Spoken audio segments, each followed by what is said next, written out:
Hey you guys, Michelle Copper here with the Inspired Voice Business Coaching in Vanport Square Studio.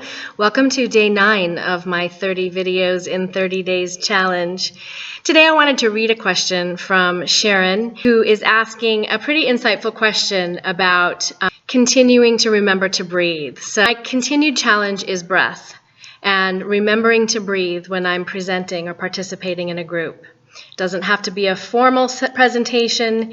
Even when she's answering a question or commenting, she finds herself anxious with really shallow breathing.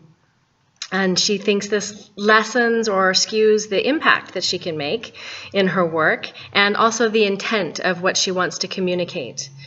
She says this has been a lifelong challenge, and she feels that she's often too emotional while communicating an idea or a thought.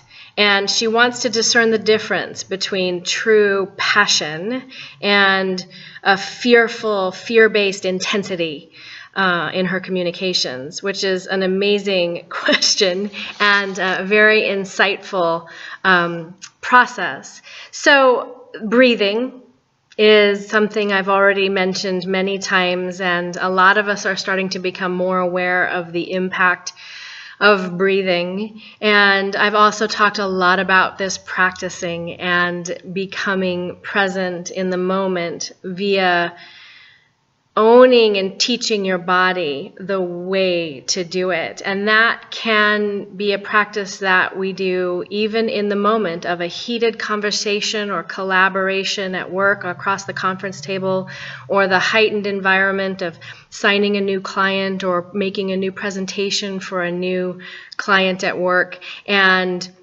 also this idea that we need to make them see it our way in order to make everything be okay, that we need to control or fix the outcome can really drive that fear experience.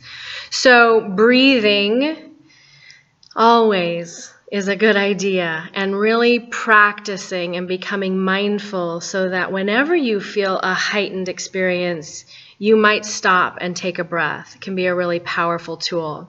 The other thing that I wanted to comment on in Sharon's question and challenge was this idea of being too emotional. Some people in presenting or pitching feel that they maybe get too excited. And first of all, right away, if I'm worried about being too anything, I'm editing myself. I'm trying to play small or shrink and not owning my ideas or enthusiasm. The idea that I'm too much, too loud, too obnoxious, trying too hard, too invested is all a judgment.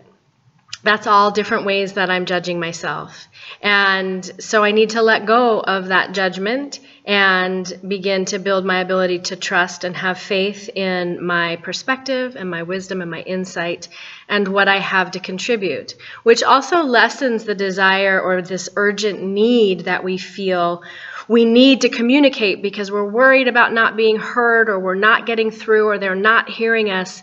And then that's what we end up manifesting. But if we can trust and own what we have to say and to contribute, and let go of controlling the outcome or making sure that they get it or see us or are perfectly understanding or agreeing with what we're saying, and really focus on that relaxed breath and coming from a loving place, then the situations, whether it's presenting, speaking, negotiating over the conference table or over the deal, all of those things can be improved by taking a deep breath and then letting go of our judgment about how we're doing it in the moment, being really compassionate with ourselves.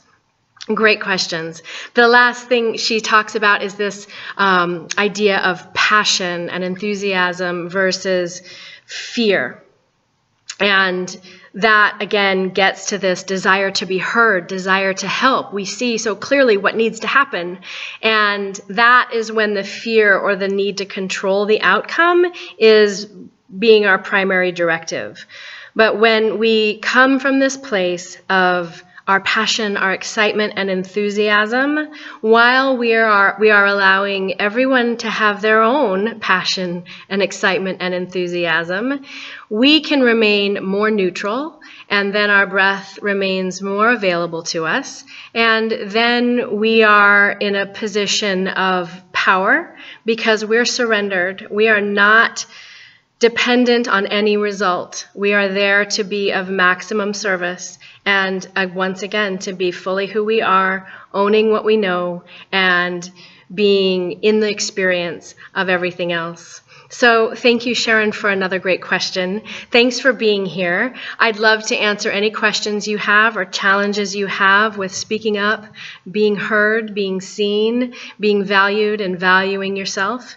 So leave them in the comment section below, send me an email, or hop on the Inspired Voice Facebook page and let me know your thoughts, your challenges, how you relate or don't, and I will see you again tomorrow. Thanks again, everyone.